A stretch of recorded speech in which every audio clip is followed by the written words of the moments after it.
الحمدللہ ہمارا جو پہلا رکن ہے کرنے والا لا الہ الا اللہ محمد رسول اللہ صلی اللہ علیہ وسلم بحیثیت مسلمان ہمارا یہ عقیدہ ہے کہ اللہ کا کوئی شریک نہیں ہے، محمد عربی صلی اللہ علیہ وسلم اللہ کے نبی بھی ہیں، اللہ کے رسول بھی ہیں اور اللہ کے آخری نبی اور آخری رسول ہیں۔ یہ عقیدے کی بات سب سے پہلے ہے، اس کے بعد باقی 4 رکن ہیں، جیسے نماز دوسرے نمبر پہ آتی ہے جی، اس کے بعد کلمہ نماز کے بعد روزہ کا ذکر ہے، پھر اس کے بعد حج کا ذکر ہے، پھر اس کے بعد آخر میں زکوٰۃ کا ذکر ہے۔ تو الحمدللہ تعالی ہم بحیثیت مسلمان ان 5 چیزوں کو ڈسکس کرتے ہیں۔ میں اگر آپ کے ذہن میں یہ بات موجود ہو تو عقیدہ توحید کو بھی الحمدللہ کافی جمعوں پہ بیان کیا گیا، اور اس کے بعد الحمدللہ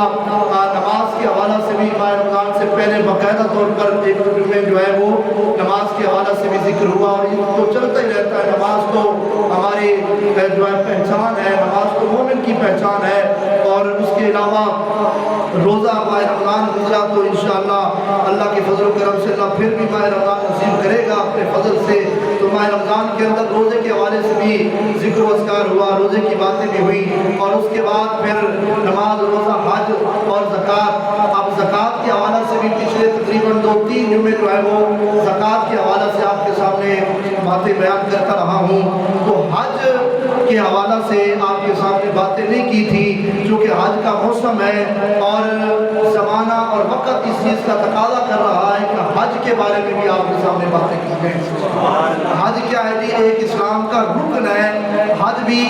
فرض عبادت میں داخل ہے، اور حج کی فرضیت کس حدیث کس قرآن کی آیت سے ثابت ہے، اور حج کی فضیلت کیا ہے، اور حج کے مقاصد کیا ہوتے ہیں، اور حج کی اقسام کتنی ہیں، ان ساری باتوں پہ انشاءاللہ تعالیٰ قرآن اور حدیث کی روشنی میں آپ کے سامنے باتیں ہوں گی۔ اس جمعہ پر بھی اور اگلا جمعہ یا اس کے بعد ایک جمعہ ہم رکھیں گے، اس کے اندر بھی انشاءاللہ حج کے حوالہ سے بہترین معلومات اور انفارمیشن آپ تک میں پہنچانے کی کوشش کروں گا۔ تو آج کی جمعہ پر آپ کے سامنے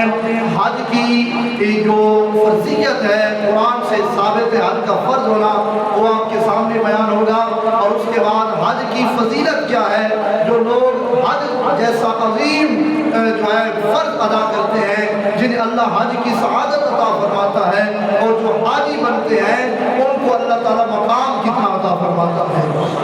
جی۔ تو کیونکہ ظاہر بات ہے جب تک بندے کو کسی چیز کی اہمیت کا پتہ نہ ہو، کسی چیز کی جو ہے خصوصیت کا پتہ نہ ہو، اس کی جو ہے فضائل بھی پتہ نہ ہو، فضیلت بھی پتہ نہ ہو، تو بندہ وہ کام نہیں کرتا۔ تو جب بندے کو پتہ ہو کہ یہ کام جو میں کرنے جا رہا ہوں، یہ کام کوئی چھوٹا موٹا کام نہیں ہے، بڑا اہمیت والا کام، بڑا فضیلت والا کام، بڑا چنگا کام ہے، بڑا سونا کام ہے، ایسا کام ہے کہ جدی وجہ تو اللہ بندے دے سارے گناہ بھی معاف فرما سکتا ہے۔ جب بندے کو پتہ ہوئے گا تو پھر بندہ شوق بھی پیدا ہوئے گا، اور اندر جذبہ بھی ہوئے گا، وہ دعا بھی منگے گا، دل کے اندر حسرت پیدا ہوئے گی، وہ دعا بھی کرے گا یا اللہ میں نے بھی حج کی سعادت عطا فرما دے۔ اور یاد رکھیں حج اور عمرہ یہ ایسا عشق ہے، ایسی چیز ہے کہ بندہ اس کے بغیر جو ہے اگر کسی کو تڑپ نہیں ہے تو میں کہتا ہوں کہ اس کے سینے میں تو دل ہی نہیں ہے کہ جو بندہ مکہ مدینہ پاک کی حاضری کی تڑپ ہی نہ رکھتا ہو جی۔ جس کو کبھی خیال ہی نہ آیا وہ مکہ مدینہ کا، ذرا ان سے پوچھے نا جنہوں نے مدینہ پاک کی زیارتیں کی ہیں، جنہوں نے مکہ کے ان فضاؤں میں بیٹھ کر جی کعبۃ اللہ کو تک تک کے جنہوں نے نمازیں پڑھی ہیں، ذرا ان سے پوچھے نا وہاں پہ مزہ کتنا آتا ہے جی۔ تو بندے کو عشق ہونا چاہیے، محبت ہونی چاہیے، اور یہ مرکز ہے اسلام کا مکہ المکرمہ اور مدینہ المنورہ۔ یقیناً ان کی محبت اگر مکہ مدینہ کی محبت دل میں نہیں ہوگی تو پھر بندے کا ایمان کامل نہیں ہو سکتا۔ یقین جانے میرے آقا علیہ السلام کی حدیث پاک، حضور علیہ السلام نے مدینہ پاک اور مکہ پاک کی محبت کے بارے میں کئی ارشادات بیان فرمائے ہیں۔ حضور علیہ السلام مکہ میں خود تشریف رکھے رہے، حضور مکہ پاک میں رہے، پھر مدینہ طیبہ ہجرت فرما کے تشریف لے گئے، اور حضور صلی اللہ علیہ وسلم نے فرمایا کہ من زار قبری واجبت لہ شفاعتی، فرمایا میں محمد عربی صلی اللہ علیہ وسلم کے کلمہ پڑھنے والوں، فرمایا جس بندے نے میرے روضہ انور کی زیارت کر لی اللہ اس پر میری شفاعت واجب فرما دے گا۔ علماء نے بڑی پیاری بات لکھی ہے، فرمایا کہ بندہ جب مدینہ پاک جاتا ہے حضور کے روضہ انور کی زیارت نصیب ہوتی ہے، عمرہ یا حج کی سعادت حاصل کرتا ہے، فرمایا بندے کی بخشش کا پروانہ پہلے ملتا ہے، بعد میں اللہ اسے حج کی سعادت عطا فرماتا ہے۔ یعنی پہلے سے کرم نوازیاں پہلے ہوتی ہیں۔ آپ نے دیکھا ہوگا دنیا کے اندر بڑے بڑے چاہو جلال والے، چاہو منصب والے، دنیا کی دولت کمانے والے، لاکھوں کروڑوں روپے میں کھیلنے والے لوگ ہوتے ہیں، لیکن انہیں حج اور عمرہ کی سعادت نصیب نہیں ہوتی، کیونکہ حج اور عمرہ کرنا علماء نے لکھا ہے باقاعدہ، فرمایا کہ عمرہ کرنا یا حج کرنا، مکہ المکرمہ اور مدینہ المنورہ کی طرف سفر کرنا، فرمایا کہ ہر بندے کے بس کی بات نہیں ہے، یہ امیر اور غریب کی بات بھی نہیں ہے۔ فرمایا یہاں پہ تو محبتیں کام آتی ہے، جس کے دل میں تڑپ ہوتی ہے، جس کے دل میں محبت ہوتی ہے، جسے اس چیز کی تڑپ ہوتی ہے، جو تڑپتا ہے مکہ مدینہ کے لیے، چاہے وہ غریب سے غریب تر کیوں نہ ہو، غریب تر سے غریب ترین کیوں نہ ہو، اللہ اس پہ کرم فرماتا ہے، اپنے در کی حاضری میں نصیب فرماتا ہے۔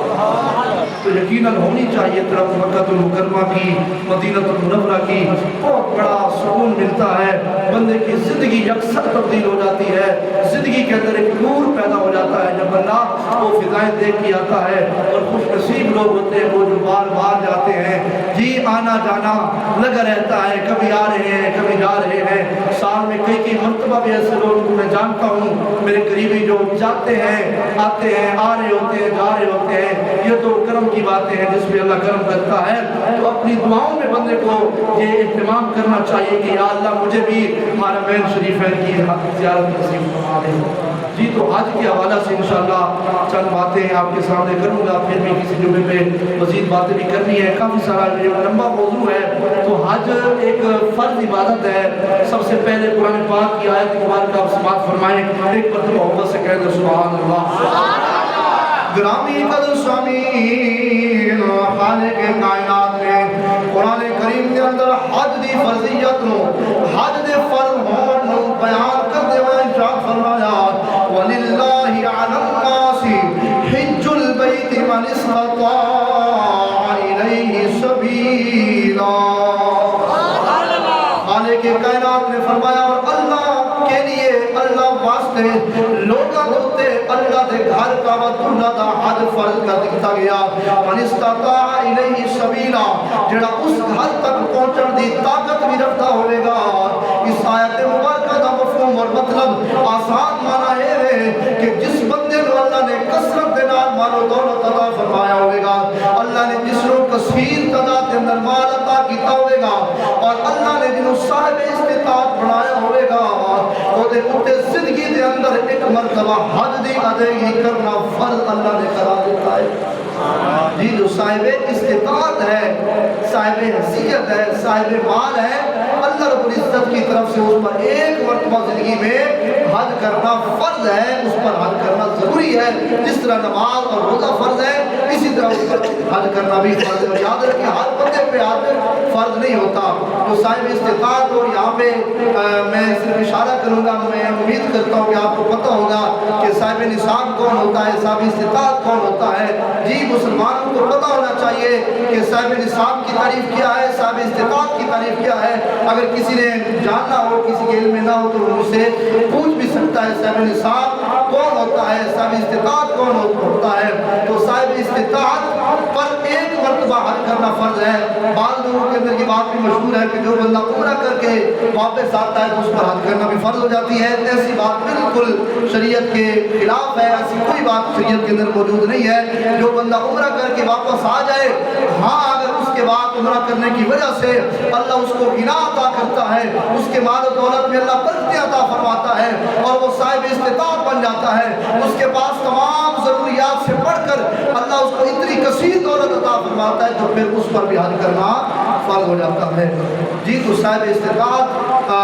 پر حج کرنا فرض ہے۔ اور بعض لوگ یہ بھی کہتے ہیں کہ ہر 5 سال بعد، علماء نے لکھا ہے کہ لوگوں میں یہ بات مشہور ہے کہ ہر 5 سال بعد حج کرنا فرض ہوتا ہے، تو ایسی بھی کوئی بات شریعت کے اندر موجود نہیں ہے۔ زندگی کے اندر جو صاحب استطاعت ہے، جس کے پاس ہر چیز سے ضروریات زندگی سے زائد مال موجود ہوتا ہے اور وہ حج پہ جانا چاہے تو اس کو کسی قسم کی پریشانی کی ضرورت نہیں ہے، قرض اٹھانے کی ضرورت نہیں ہے، اللہ کا دیا اور اس کے حلال وافر مقدار میں موجود ہے، تو فرمایا اس پر ایک مرتبہ حج کرنا تو فرض ہے۔ ہاں اگر اللہ نے زیادہ مال دیا ہے تو ہر 5 سال بعد بھی حج کرتا رہے، ہر سال بھی کرتا رہے۔ جی حج کی فضیلت ہے، بعض لوگ اس پر اعتراضات بھی کرتے ہیں، اللہ تبارک و تعالیٰ نے ہدایت عطا فرمائے۔ حج کی طرف جانا، حاجی بننا، ہم تو عمرہ کر کے اسے بھی حاجی کہتے ہیں، لیکن علماء نے یہاں پہ بڑی بہترین باتیں کی ہیں کہ عمرہ کرنے والے کو حاجی کہا جا سکتا ہے یا نہیں کہا جا سکتا، بہرحال یہ اپنی جگہ پہ ایک موضوع ہے، اس پر میں گفتگو نہیں کرنا چاہتا۔ تو حاجی، اصل حاجی وہی ہوتا ہے جو حج کی سعادت حاصل کرتا ہے، اور حج کا معنی کیا ہے مسلمانوں کو پتہ ہونا چاہیے کہ حج کا مطلب کیا ہے، حج کا معنی کیا ہے۔ تو حج کا لغوی معنی ہوتا ہے القصد، قصد کرنا، ارادہ کرنا، اور اصطلاح کے اندر حج کا معنی ہوتا ہے کہ وہ ارکان مخصوصۃ، وہ عبارت عن الافعال مخصوصۃ بنیت الوقت۔ فرمایا کہ حج جو ہے یہ نیت کے ساتھ احرام باندھ کر پہلے نیت کرے، پھر احرام باندھے، پھر اس کے بعد عرفہ کے اندر وقوف بھی کرے، اور اسی طرح جو ہے کعبۃ اللہ کا طواف بھی کرے، اور اس طرح سے افعال کرنے کا نام حج ہوتا ہے۔ جی جو بندہ احرام باندھ کر جی اپنے آپ کو تیار کر کے کہ میں اللہ کے گھر جا رہا ہوں، اللہ کے گھر کی حاضری دینے جا رہا ہوں، اور وہاں پہ میں طواف بھی کروں گا، وقوف عرفہ میں جاؤں گا، مزدلفہ میں جاؤں گا، مینا کے اندر جاؤں گا، جو ارکان ہیں حج کے اور افعال مخصوصہ میرے کریم آقا صلی اللہ علیہ وسلم نے بیان فرمائے ہیں، اس ہر کام کو کرنے کا نام کیا ہے؟ جی حج کہلاتا ہے۔ اسے کہتے ہیں حج اور حج کرنا۔ اور یقیناً میرے آقا علیہ السلام کی کتنی حدیثیں ہیں جو حج کی فضیلت پر میرے آقا علیہ السلام نے بیان فرمائی ہیں۔ گرامی قدر سامعین ذرا توجہ کرو نا، میرے کریم آقا صلی اللہ تعالی وسلم نے حج دی بڑیاں فضیلتاں تے بڑیاں شاناں کیتیاں نے۔ فرمایا حاجی بندہ جب حج کردا ہے اللہ تبارک و تعالی، میرے آقا نے فرمایا کہ جڑا حج کرے گا، من حج للہ فلم يرفث ولم يفسق رجع كيوم ولدته كما قال علیہ الصلوۃ والسلام۔ حضور دی زبان وچوں نکلے نظر بھی میں تھوڑے سامنے پڑھے نے، ادا ترجمہ تے ٹرانسلیشن تے مفہوم ہے میرے آقا نے فرمایا جس بندے نے اللہ دی رضا واسطے حج کیتا، حج دے دوران انہیں کوئی زبان وچوں غلط گل بھی نہ کیتی اور انہیں کوئی گناہ بھی نہ کیتا، فرمایا جب حج کر کے واپس آوے گا اللہ انہیں گناہ تو ایویں پاک کر دے گا جویں بچہ جمدیا گناہ تو پاک ہوتا ہے۔ رسالت یا اللہ یا جی جو بندہ اللہ کی رضا کے لیے حج کرے گا اور حج کے دوران نہ کوئی زبان سے کسی کو گالی دے، زبان سے کوئی برا لفظ بھی نہ کرے، بڑا محتاط کام ہے احرام باندھ کے خود کو کنٹرول رکھنا۔ اور وہاں پہ تو الحمدللہ ماحول ہی نیکی والا ہوتا ہے، وہاں پہ بھی اگر کوئی گلہ کرتا ہے کسی کا تو پھر حج قبول نہیں ہے، پھر حج مبرور نہیں ہوتا، پھر اس حج کی وجہ سے بندے کو سعادت حاصل نہیں ہوتی۔ اصل حج یہ ہے کہ بندہ خود کو کنٹرول میں رکھے، ہر گناہ سے، ہر چغلی سے، ہر غیبت سے، ہر برائی سے پاک کر کے اپنے آپ کو جب حج کے ارکان ادا کر کے بندہ واپس لوٹتا ہے، اللہ گناہوں سے ایسے پاک فرما دیتا ہے جیسے بچہ گناہوں سے پاک ہوتا ہے۔ جی کتنی بڑی سعادت ہے۔ آؤ گرامی قدر سامعین، اللہ تمہانوں بھی تے مینوں بھی اللہ حج تے لے جائے، اللہ بار بار مدینہ تے مکہ پاک دیاں زیارتاں نصیب فرما دے۔ گرامی قدر سامعین، میرے آقا علیہ الصلوۃ والسلام دی حدیث پاک سماعت فرماؤ۔ حضرت سیدنا ابو ہریرہ رضی اللہ تعالیٰ عنہ حدیث پاک روایت فرماتے ہیں، ایک شخص نے میرے آقا علیہ الصلوۃ والسلام دی بارگاہ دے عرض کی تھی، آقا اجل عمل افضل، یا رسول اللہ سب تو چنگا کام تے فضیلت والا کام کیڑا ہے؟ میرے کریم آقا نے فرمایا کہ اللہ نو، اللہ دی ذات تے، اللہ دے رسول دی ذات تے ایمان لے آنا سب تو فضیلت والا کام ہے۔ میرے آقا علیہ الصلوۃ والسلام دی بارگاہ اندر پھر انہیں عرض کی تھی، یا رسول اللہ پھر زیادہ فضیلت والا کام کیڑا ہے؟ میرے کریم آقا صلی اللہ تعالی علیہ وسلم نے ارشاد فرمایا الجہاد، فرمایا اللہ دی راہ دے اندر جہاد کرنا سب تو فضیلت والا کام ہے۔ انہیں پھر عرض کی تھی ثم قیل ماذا،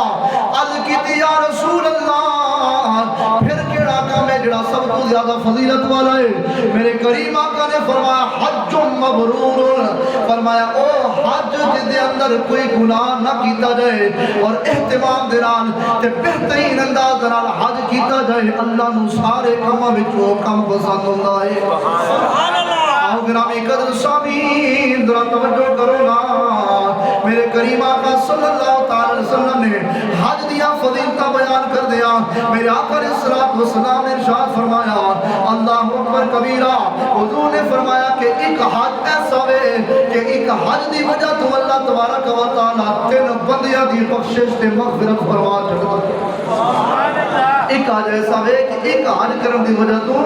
3 بندیاں دی بخشش ہو جاتی ہے، 3 بندوں کو اللہ تعالی بخش دیتا ہے۔ حضور نے پھر وضاحت فرمائی، فرمایا اگر کوئی بندہ اپنے والدین کی طرف سے یا اپنے کسی رشتہ دار کی طرف سے کسی کو حج کرواتا ہے، کسی کو حج پہ بھیج دیتا ہے، تو فرمایا اللہ تبارک و تعالی حج کرنے والے کی بھی بخشش فرما دیتا ہے۔ اللہ تبارک و تعالی جس کی نے حج پہ بھیجا ہے اس کی بھی بخشش فرما دیتا ہے، اور فرمایا جس کی طرف سے اس نے حج کروایا ہے اللہ اس کی بھی بخشش فرما دیتا ہے۔ کتنی بڑی فضیلت ہے۔ حج ایک بندے نے کیا لیکن 3 بندوں کی بخشش ہو گئی، جس نے حج کیا وہ بھی بخشا گیا، جس نے کروایا وہ بھی بخشا گیا، جس کی طرف سے کروایا چاہے وہ قبروں کے وکیل بھی بن چکے ہیں، فرمایا اللہ تعالیٰ ان کی بخشش اور مغفرت فرما دیتا ہے۔ آؤ گرامی قدر سامعین ذرا توجہ کرو نا، میرے کریم آقا صلی اللہ تعالی علیہ وسلم دے نال محبت کرنے والے ہو، میرے آقا علیہ الصلوۃ والسلام دا بڑا پیارا فرمان، حضور نے فرمایا لوگو حج کریا کرو، حج تے آیا کرو، جڑا حج کرے گا اللہ انہوں کی نات مال و دولت عطا فرما دے گا۔ سبحان اللہ۔ فرمایا لوگوں حج کرو غنی ہو جاؤ گے، سفر کرو اللہ صحت عطا فرما دے گا۔ کتنا پیارا حضور علیہ الصلوۃ والسلام کا فرمان ہے، فرمایا حج کرو گے تو اللہ تعالیٰ تمہیں مال و دولت عطا فرما دے گا۔ کتنے بندے، ہر بندہ یہ چاہتا ہے کہ مجھے مال مل جائے، مجھے دولت مل جائے، میرے پاس بینک بیلنس ہو، میرے پاس جائیدادیں ہو، میرے پاس مکانات ہو، میں غنی بن جاؤں، مالدار بن جاؤں۔ تو حضور علیہ الصلوۃ والسلام نے بہترین نسخہ بتا دیا، فرمایا اگر مالدار بننا چاہتے ہو، اگر چاہتے ہو کہ تمہارے پاس رزق جو ہے وہ رزق کے خزانے کھل جائے، اللہ ہر طرف سے تمہیں رزق کے اندر فراوانی عطا فرما دے، تو فرمایا حج کی طرف آیا کرو، حج کیا کرو، اللہ تبارک و تعالیٰ تمہیں غنی اور مالدار بنا دے گا۔ آؤ گرامی قدر سامعین، جدو میرے آقا علیہ الصلوۃ والسلام نے گل کی تھی نا،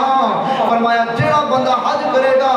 اللہ تبارک و تعالیٰ انہوں غنی عطا فرمائے گا، غنی بنا دے گا، مالدار بنا دے گا۔ تے ایک شخص میرے آقا دی بارگاہ دے اندر بیٹھا سی، عرض کرتا یا رسول اللہ کیا ہر سال حج واسطے آنا پڑے گا، ہر سال حج فرض ہوئے گا؟ تے میرے آقا خاموش ہو گئے۔ انہیں کچھ دیر بعد پھر عرض کی تھی یا رسول اللہ کیا ہر سال حج کرنا فرض ہے؟ میرے آقا خاموش رہے۔ انہیں پھر تیسری مرتبہ عرض کی تھی آقا کیا ہر سال حج کرنا فرض ہے؟ میرے آقا علیہ الصلوۃ والسلام پھر بھی خاموش رہے۔ کچھ دیر بعد میرے آقا نے خاموشی توڑی کہ حضور علیہ الصلوۃ والسلام نے ارشاد فرمایا اے لوگوں تمہارے تو پہلیاں اتاریاں سن وہ کثرت سوالات دی وجہ تو، وہ زیادہ سوال کرن دی وجہ تو اللہ نے انہاں نوں ہلاک کر دیتا، وہ کثرت سوالات دی وجہ تو ہلاک کر دیا گیا۔ فرمایا لو قلت نعم لوجبت، ذرا سنیے گا، میرے آقا نے فرمایا لوگوں اگر میں ہاں کہہ دیتا نا اللہ ہر سال حج فرض کر دیتا۔ کتنی پیاری بات، اللہ اکبر کبیرہ۔ آج لوگ کہتے ہیں کہ نبی کو اختیار نہیں ہے حضور کی حدیث پاک کا میں ذمہ دار ہوں حوالہ دکھانے کا۔ میرے آقا نے فرمایا کہ اے مجھ سے زیادہ سوال کرنے والے حضور خاموش رہے اور اپنی امت کی بھلائی کے لیے خاموش رہے۔ حضور نے فرمایا تم نے بار بار مجھ سے پوچھا کہ ہر سال حج فرض ہے، کیا ہر سال آنا پڑے گا؟ حضور نے فرمایا اگر میں کہہ دیتا کہ ہاں ہر سال آنا پڑے گا تو اللہ ہر سال تم پہ حج فرض کر دیتا۔ لیکن حضور کا اپنی امت سے ذرا پیار تو دیکھو نا، حضور کی اپنی امت سے محبت تو دیکھو نا۔ میرے آقا نے یہ نہیں کہا کہ ہاں ہر سال فرض ہے، بلکہ حضور خاموش رہے، حضور ساکت کو سکوت اختیار فرمائے رکھا۔ میرے آقا علیہ الصلوۃ والسلام کو پتا تھا کہ جو میری امت ایک مرتبہ میں حج کرنے کے لیے کتنی بڑی مشکلات برداشت کرتی ہے تو ہر سال کیسے کر سکتی ہے۔ جی جو ایک امت نماز کے لیے بھی حاضر نہ ہو سکے، اس نے پھر حج کیسے کرنے ہیں؟ یہ حضور کی کرم نوازی ہے، اور یہاں سے حضور علیہ السلام کے اختیارات بھی ثابت ہوتے ہیں۔ پتہ چلے میرے قریب آقا صلی اللہ تعالی علیہ وسلم نے اور قیامت تو پہلے آڑ والے فتنیاں دی پہلے گل دس چھڑی۔ حضور علیہ السلام نے حدیث سے بات نسائی شریف کے اندر موجود ہے، میرے آقا نے فرمایا قرب قیامت دا جدو زمانہ آئے گا، فرمایا قرب قیامت دے اندر کچھ لوگ ہون گے جڑے آکھن گے کہ جڑی چیز اللہ نے حلال کی تھی وہی حلال ہے، جڑی چیز اللہ نے حرام کی تھی وہی حرام ہے، اس کے علاوہ کوئی حلال تے حرام دا تصور بھی نہیں ہے۔ میرے قریب آقا صلی اللہ تعالی وسلم نے ارشاد فرمایا، اے لوگوں اللہ نے میں قرآن دیتا ہے، اور قرآن دے مثل اللہ نے میں اور بھی علم عطا فرمائے نے۔ تو محبت نہ کہہ دو سبحان اللہ۔ فرماتے ہیں اللہ نے میں قرآن نے عطا فرمایا، اور قرآن دے مثل اور بھی علوم عطا فرمائے نے۔ میرے آقا نے فرمایا اگر میں کسی چیز نو حرام قرار دے دیا، ایویں سمجھو کہ اللہ نے اس چیز نو حرام قرار دیتا ہے۔ فرمایا جس چیز نو محمد عربی حلال قرار دے وہاں میں سمجھو اللہ نے انہوں حلال فرما دیتا ہے۔ میرے آقا علیہ السلام جڑی چیز نو حلال فرما دیتا اللہ نے انہوں حلال فرما دیتا۔ میرے آقا نے جس چیز نو حرام فرمایا اللہ نے انہوں حرام فرما دیتا۔ اے میں اپنی طرف گلنا پیا کرتا، ذرا قرآن پڑھنا، سورۃ النجم دی 3-4 آیت نمبر پڑھنا۔ اللہ فرماتا ہے وَمَا يَنطِقُ عَنِ الْهَوَىٰ إِنْ هُوَ إِلَّا وَحْيٌ يُوحَىٰ۔ ساڑھے نبی جدوں بھی گل کردے نے نا اپنی مرضیاں نال نہیں کردے، اپنی چاواں نال نہیں کردے۔ میرے آقا جدوں بھی بول دے نے ساڑیاں مرضیاں نال بول دے نے۔ حضور جب بھی بات کرتے ہیں اپنے رب کی مرضی سے بات کرتے ہیں، اس لیے حضور نے فرمایا لو قلت نعم لوجبت، فرمایا اگر میں کہہ دیتا کہ ہر سال حج کرنا فرض ہے تو پھر ہر سال تمہارے اوپر حج فرض ہوتا، فرمایا ایسا نہیں ہے، بلکہ زندگی کے اندر جو صاحب استطاعت ہے جسے اللہ نے کثیر مال عطا فرمایا ہے اس پر زندگی میں ایک مرتبہ حج کرنا فرض ہے۔ اللہ اکبر کبیرہ۔ تسی آکھو گے سانو تے اللہ نے اتنا مال نہیں دیتا، چاواں تے ساڑیاں بھی بڑیاں نے، دل تے ساڑا بھی بڑا کردا ہے کہ اسی بھی اللہ دے گھر دی زیارت کریے، اسی بھی مینات تے مزدلفہ جائیے، اسی بھی مقام میدان عرفات جائیے، اسی بھی احرام بن کے اللہ دی احرام تے لٹیے۔ دل تو ہمارا بھی کرتا ہے، لیکن میرے آقا علیہ السلام کے غلاموں حضور نے اپنی امت میں کتنا کرم فرما دیا۔ حضور علیہ السلام نے اپنی امت کے غریب لوگوں پہ کتنی مہربانی اور نظر عنایت فرما دی۔ فرمایا میری امت کے غریب بھی ہوں گے جن کا کھانا پینا بھی بڑی مشکل سے ہوگا، فرمایا میں تمہارے لیے اعلان کرتا ہوں اے میری امت کے غریبوں اگر تمہارا دل حج کرنے کے لیے تڑپے تو فرمایا حاجی کے لیے تو لاکھوں روپے خرچ کر کے اتنا مشقت والا سفر کر کے اسے مکہ اور مدینہ پاک آنے کے بعد حج کا ثواب ملے گا۔ فرمایا جو میری امت کا غریب حج کی تڑپ رکھتا ہوگا حج کے لیے جا نہیں سکے گا، فرمایا میں محمد عربی اس کے لیے اعلان کر دیتا ہوں، فرمایا میرے غریب امت کے لیے جمعۃ المبارک میں جانا بھی حج کے برابر ثواب ہے۔ اللہ اکبر۔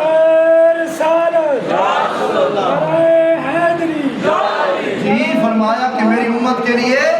میرے امت کے غریبوں کے لیے جمعہ بھی اس کے لیے حج ہے، جو جمعے پہ چلا جائے گا اللہ اسے حج کا ثواب عطا کرے گا۔ اور یہ بات یہاں پہ ختم نہیں ہوتی بلکہ میرے آقا علیہ السلام کی بڑی خوبصورت حدیث ہے، مستدرک علی الصحیحین کے اندر حدیث پاک موجود ہے، اور حدیث پاک کا متن جو عربی لفظ ہے جو حضور علیہ السلام کی زبان مبارک سے نکلے ہوئے لفظ ہے۔ اگر آپ سارے لوگ ایک مرتبہ سبحان اللہ کہیں گے تو میں وہ لفظ بھی آپ کو سنانے کے لیے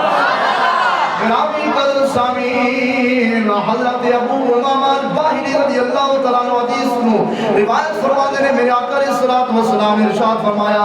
من غدا الى المسجد لا يريد الا ليتعلمه خيرا او يعلمه كان له اجر عمرة تام العمرة ومن راح الى المسجد لا يريد الا ليتعلمه خيرا او يعلمه فله اجر حاج تام الحجة او كما قال عليه الصلاة والسلام۔